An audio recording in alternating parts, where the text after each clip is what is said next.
Hi and welcome to another episode of Type With Me. A tool that I found very useful is Typesync, and I want to explain to you what it is and what you can do with it and how it can help you to manage your typings within your Typescript project. So when you go to GitHub, you will see that we have a project called Typesync, and it's like it says, it installs missing TypeScript typings for dependencies in your package.json. It's very handy, so you don't need to search for that yourself. You can just use that tool to update your project, right? So let's take that into practice. So now when we go to our project, we can, for example, install rimrev.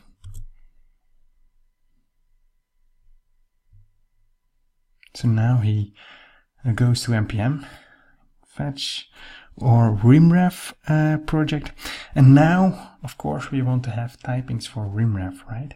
So what we can do now is npx typesync. So with npx we can just install or use typesync without installing it into or onto our laptop, right?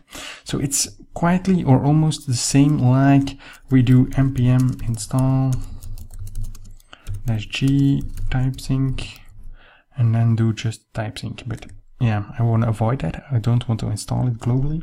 I just want to use npx typesync. So now you will fetch it, you will execute it, and then you will delete it. He sees that we have a new package, rimrev. He will install that new typing and he will add it to our project. So now we can very easily use rimrev with our typings, right? Thank you for watching. I hope you enjoyed it.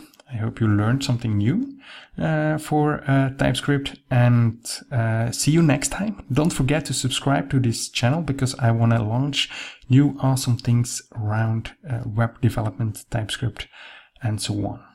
Thank you for watching. See you next time.